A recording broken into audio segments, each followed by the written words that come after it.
과학적인 용어 가운데 신인 동형 동성론이라는 말이 있습니다. 성경에 보면 하나님이 마치 인간의 모습처럼 묘사된 것이 많습니다. 하나님이 육체를 가지신 것처럼 하나님의 발, 여호와의 손, 주의 얼굴 등으로 표현하고 있습니다. 또한 하나님이 때로는 화를 내시고 질투하시며 후회도 하시는 분으로 묘사되고 있는데, 이처럼 하나님의 모습을 인간의 형상이나 감정으로 묘사한 것을 가리켜서 신학적인 용어로 신인 동형 동성론이라고 말합니다. 뭐라고 한다고요? 신인 동형 동성론. 특별히 성경에 보면 하나님의 손길이 닿으면 놀라운 일이 벌어졌는데 과연 그 이유가 무엇일까요? 하나님의 손은 그분의 전능하신 능력을 상징하기 때문입니다. 사무엘상 7장 13절에 보면 여호와의 손이 사무엘이 사는 날 동안에 블레셋 사람을 막으심에 블레셋 사람들이 이스라엘에게서 빼앗았던 성읍이 에그론에서부터 가드까지 이스라엘에게 회복되어 도로 찾았고, 또한 이스라엘과 아모리 사람 사이에 평화가 있었더라고 해서, 이처럼 하나님께서 능력의 손으로 블레셋의 침략을 막아주셨던 것이. 그런가 하면 예나 지금이나 성도들에게 가장 큰 힘이 되고 위로가 되는 말씀이 있습니다. 그리스도인들이 가장 좋아하는 말씀으로 꼽는 성경 구절이 있는데 과연 무엇일까요? 이사야서 41장 10절에 두려워하지 말라, 내가 너와 함께함이니라. 놀라지 말라, 나는 내 하나님이 됨이라. 내가 너를 굳세게 하리라. 참으로 너를 도와주리라. 참으로 나의 의로운 오른손으로 너를 붙들리라는 말씀입니다. 하나님의 손은 그분의 전능하신 능력을 의미하는데, 그 중에서도 오른손으로 너를 붙들어 주신다는 말씀이니 얼마나 힘이 되고 위로가 되는 메시지입니까? 오늘도 하나님께서 오른손으로 붙들어 주시기 때문에 우리가 평화롭고 행복하게 살고 있는 것입니다. 오늘 본문을 보면 예수님께서 권능의 손길로 나병 환자를 고쳐주신 사건이 기록되어 있습니다. 예수님께서 손을 내밀어 나병 환자에게 대시며 내가 원하노니 깨끗함을 받으라고 하시니 곧 나병이 그 사람에게서 떠나가고 깨끗하게 되었어요. 여기 보면 케이르 에크테이노, 손을 내밀어 하프토마이 대시며 치유하셨다는 거예요. 나병은 가장 무서운 질병입니다. 사람들이 전염병으로 믿고 있었습니다. 썩어서 문드러지고 고름이 나는 나병 환자의 몸을 예수님께서 만지시며 치유해 주셨던 것입니다. 사실 역사적으로 예수님 시대에 병자들이 많았던 이유가 있습니다. 예수님이 오시기 전 약 400년의 기간을 가리켜서 중간 시대라고 말합니다. 이 중간 시대는 하늘 문이 닫혀 있던 시대로 하나님의 말씀을 선포하는 선지자가 없었던 영적인 암흑 시대였습니다. 그 영적인 암흑 시대의 원인이 무엇인 줄 아십니까? 당시에 유대인들이 지나친 선민 의식에 사로잡혀서 세계 열방 가운데 하나님을 알리지 아니하고 오직 자신들만 하나님의 자녀가 될 수 있고 저 이방인들은 다 개나 돼지와 같고 장차 지옥의 땔감으로나 쓰여지게 될 것이라고 잘못 믿고 있었기 때문에 그들은 교만에 눈이 가려져서 하나님의 뜻을 역행하고 있었던 것입니다. 그런 이스라엘이 아스루와 바벨론, 페르시아와 헬라, 로마 등에게 차례로 식민 통치를 받으며 오랫동안 가난에 찌들어 살았기 때문에 예수님이 오셨을 때 유독 병자들과 귀신 들린 자들이 많았던 것이었어요. 여러분, 이것은 오늘날도 마찬가지입니다. 지난 주간에 팔레스타인 테러 집단인 하마스의 공격으로 이스라엘과의 전쟁이 벌어졌는데 미국 하버드 대학과 우리나라 서울대학교 학생들이 모든 책임은 이스라엘에게 있다 라는 성명을 발표한 이유가 있어요. 전에 성지순례를 갔을 때 예수님이 탄생하신 베들레헴이 그 가자 지구 안에 있기 때문에 방문했다가 아주 충격적인 광경을 목격하게 되었어요. 팔레스틴 사람들이 살고 있는 가자 지구에 높이 8m에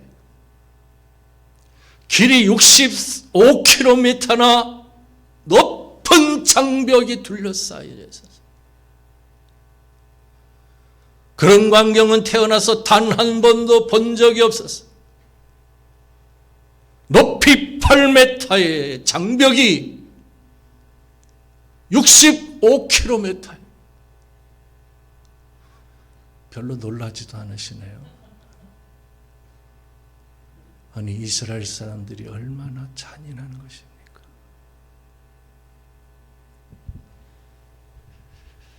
뿐만 아니라 그 가자지구 입구에는 기관총을 맨 이스라엘 군인들이 아주 철통같이 검문을 하고 있었어요.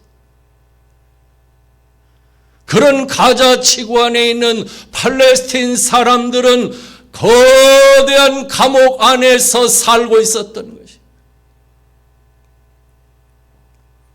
사랑하는 성도 여러분, 하나님의 선민이라고 자랑하는 유대인들이 왜 이런 무모한 일을 자행하고 있는 것일까요?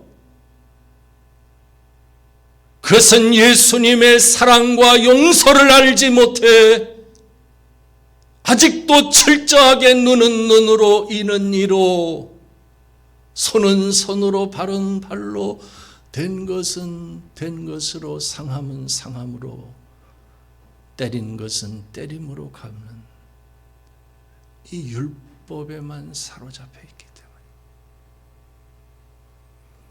이처럼 용서와 사랑은 없고 보복만 있는 곳에는 평화가 없는 것입니다. 오직 전쟁만 있을 뿐입니다. 그들은 예수님의 사랑과 용서를 알지 못하기 때문에.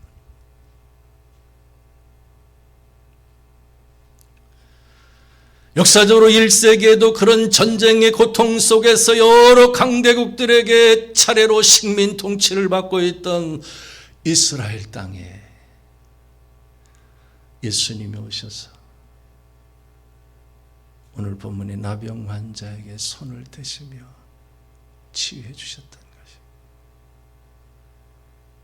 할렐루야.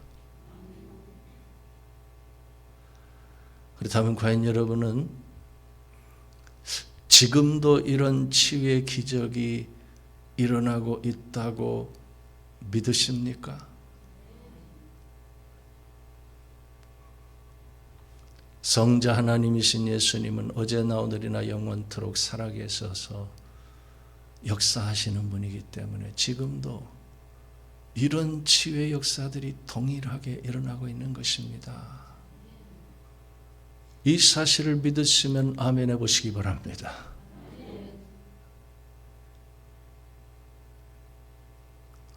얼마 전에 어떤 분이 일주일 동안 머리가 깨질 듯이 아파서 앉지도 일어서지도 못하고 병원 침대에 누워서 사경을 헤매고 있었어요. 병원에서 MRI를 찍어본 결과 뇌에 미세하게 구멍이 나서 수술을 해야 된다며 수술 날짜까지 잡았는데, 하나님, 내 딸은 주의 일을 할 사람이니 저를 대신 데려가시고 내 딸을 살려주세요. 밤새도록 눈물로 부르짖은 어머니의 기도를 비롯하여 수많은 사람들의 중보 기도를 들으시고 하나님께서 일주일 만에 깨끗이 치유해 주셨어요. 그것은 놀라운 기적이었습니다. 그것은 기도에 대한 하나님의 응답이었습니다. 그것은 예수님의 터치하시는 치유의 손길이었습니다. 중요한 것은 그런 치유의 기적을 체험한 성도가 하나님께서 영혼 구원의 사명 때문에 나를 살려주셨다고 오직 전도하는 일에 전심전력하고 있다는 사실. 그렇습니다. 성도는 치유의 목적이 무엇인지를 알아야 합니다. 지금도 하나님께서는 치유의 기적을 통해서 수많은 성도들을 구원과 믿음, 성장과 사명으로 부르고 계신다는 사실 혹시 여러분 알고 있습니까? 모르십니까? 오늘 본문에도 보면 예수님께서 손을 내밀어 대시며 치유해 주신 나병 환자가 나가서 이 일을 많이 전파하여 널리 퍼지게 함으로 사방에서 사람들이 예수님께로 나왔다고 말씀합니다. 우리 함께 본문 45절 말씀을 다 같이 한번 읽어보겠습니다. 다 같이 시작. 그러나 그 사람이 나가서 이 일을 많이 전파하여 널리 퍼지게 하니 그러므로 예수께서 다시는 드러나게 동네에 들어가지 못하시고 오직 바깥 한적한 곳에 계셨으나 사방에서 사람들이 그에게로 나오더라. 여기서 우리는 치유의 목적이 무엇인지를 발견할 수가 있습니다. 지금도 구원과 믿음, 성장과 사명을 위해 하나님께서는 치유의 은혜를 베풀어 주시는 것입니다. 예전에 불렀던 복음성가가 있습니다. 성령 하나님 나를 만지소서 상하고 깨어져 지친 나를 새롭게 하소서 성령의 바람 시들은 내 영 살리소서.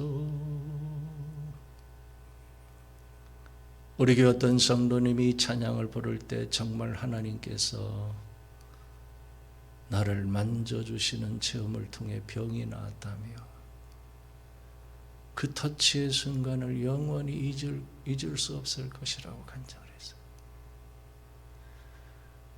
이처럼 지금도 성령 하나님께서 나를 만지시며 치유해 주시는 것입니다.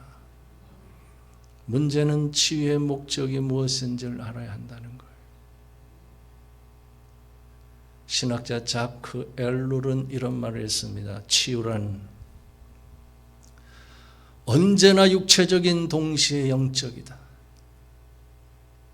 치유는 과거의 온전한 상태로의 단순한 회복만이 아니라 이전보다 더 나은 상태로의 성장 개념이 그 안에 함축되어 있다고 해서. 또한 투니어는 이런 말을 했습니다. 진정한 치유란 단지 질병의 회복 단계로 끝나는 것이 아니라 질병의 회복 이후 하나님 앞에서 헌신자의 삶을 사는 것을 의미한다라고 말했어요. 그것이 치유의 목적인 것입니다. 그것이 진정한 치유, 완전한 치유인 것입니다. 예수님은 지금도 이 치유의 목적을 알게 하시기 위해 우리에게 치유의 은혜를 베풀고 계시는 거예요.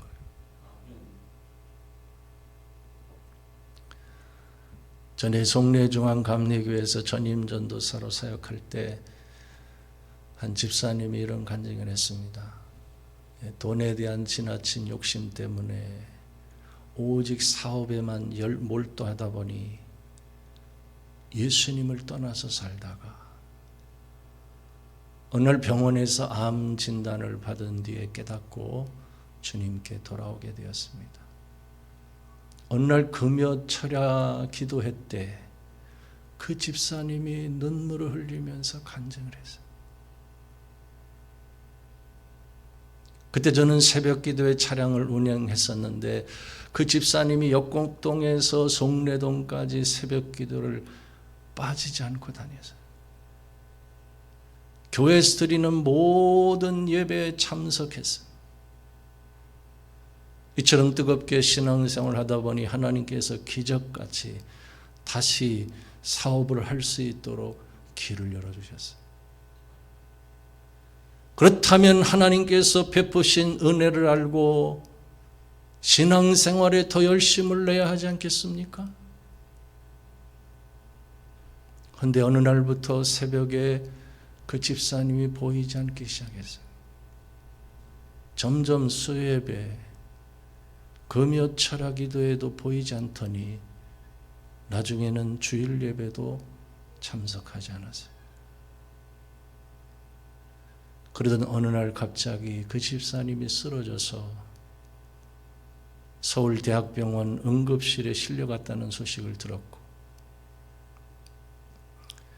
암병동으로 옮겨져서 치료를 받다가 며칠 만에 세상을 떠나버리고 말았어요. 사랑하는 성도 여러분, 성도는 무엇보다 하나님께서 베푸신 은혜를 알아야 하는 것입니다. 은혜를 저버리고 사명을 망각하면 미래가 암울해지는 것이에요.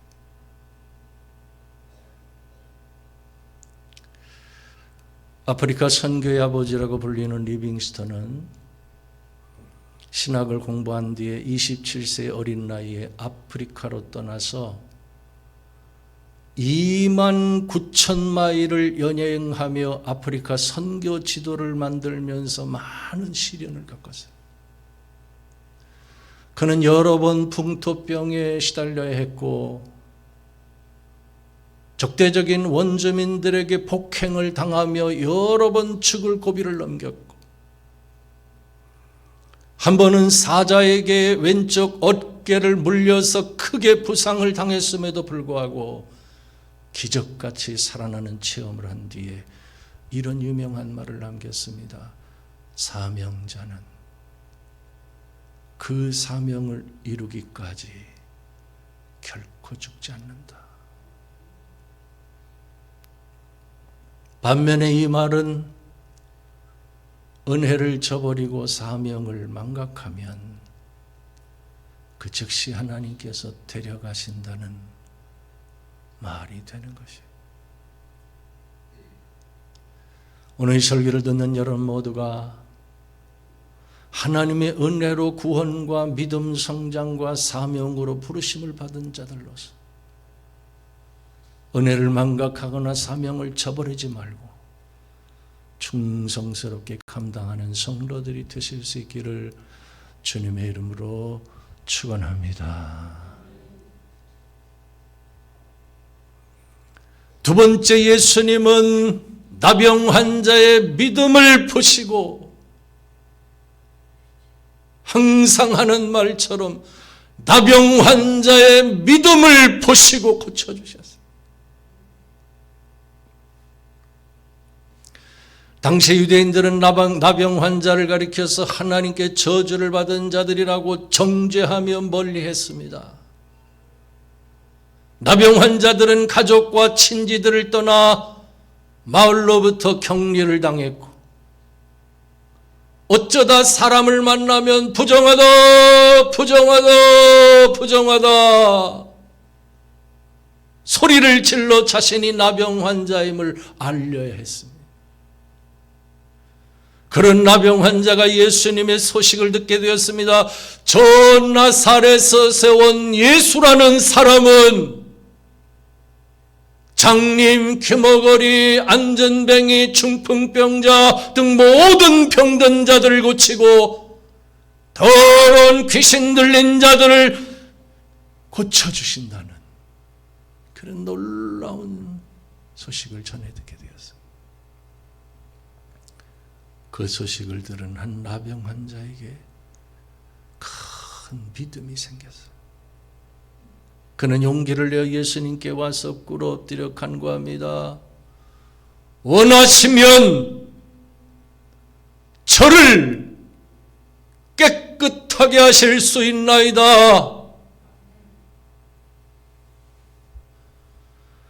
사랑하는 성도 여러분, 치유의 기적은 바로 이런 믿음이 있을 때 임하는 것입니다. 바로 이런 믿음이 예수님의 마음을 움직이는 것입니다. 바로 이런 믿음이 하나님의 영광을 드러내게 하는 것입니다. 예수님은 언제든지 수많은 사람들 가운데 유독 믿음을 가진 자들에게만 구원의 은혜, 치유의 능력, 사랑의 터치를 아낌없이 행하셨다는 사실 혹시 여러분 알고 있습니까? 오늘 살아가는 현대 크리스찬들도 마찬가지입니다. 결론은 예수 그리스도를 믿는 믿음이 있는가? 예수 그리스도를 믿는 믿음이 없는가? 거기에 달려있는 것. 오늘 본문을 보면 한 나병 환자의 믿음이 있는 고백, 원하시면 저를 깨끗하게 할 수 있나이다 라는 말을 들으신 예수님께서 깜짝 놀라셨어요. 너무나 확고한 나병 환자의 믿음을 보시고 예수님께서 불쌍히 여기사 손을 내밀어 그에게 대시며 내가 원하니 깨끗함을 받으라 하시니 곧 나병이 그 사람에게서 떠나가고 깨끗하여졌다고 말씀합니다. 오늘 우리들도 이런 확고한 믿음을 가져야 합니다.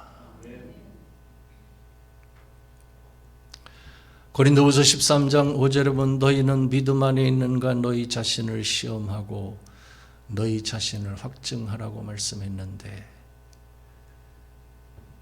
여러분은 자신이 믿음 안에 있는가 스스로 시험해 본 적 있습니까? 과연 나에게 믿음이 있는가? 과연 나는 믿음 안에 있는가? 내 믿음은 정말 살아있는 믿음인가? 나도 하나님이 기뻐하시는 믿음을 가질 수 있는가? 이처럼 자기 자신의 믿음에 대하여 깊이 생각해 본 적이 있습니까? 없습니까? 없다면 why? 왜 없습니까?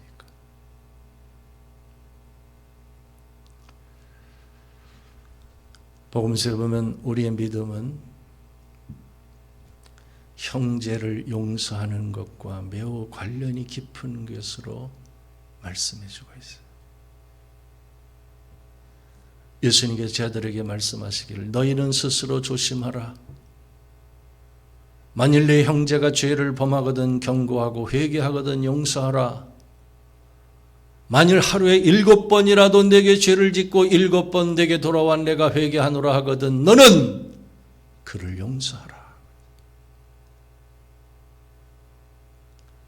하나 나에게 잘못을 범한 형제를 용서하는 것은 결코 쉽지 않은 일입니다. 한 번, 두 번도 쉽지 않은데 7번이라도 용서라는 말씀을 듣고 제자들이 이렇게 말합니다.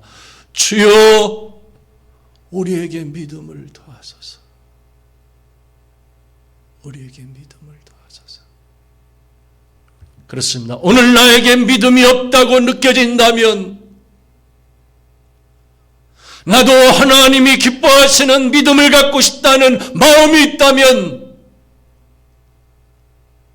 주님 앞에 엎드려 주여 나에게 믿음을 더하소서. 주님 나에게 믿음을 더하여 주옵소서라고 기도할 수 있어야 합니다. 할렐루야.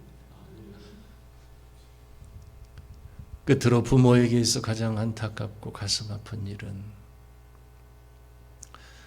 마땅히 성장해야 될 자녀가 성장이 멈춰서 키가 자라지 않고 지식도 자라지 않아서 어린아이 상태로 그대로 머물러 있는 것이. 예전에 TV에서 하이랜더 증후군이라는 성장이 멈추는 병을 앓고 있는 아들을 둔 어머니가 인터뷰하는 내내 처음부터 끝까지 하염없이 눈물을 흘리면서 아들에 대한 이야기를 하는 것을 보고 함께 울었던 적이 있었어요. 사랑하는 성도 여러분, 하나님께서는 우리의 믿음이 성장하기를 원하십니다.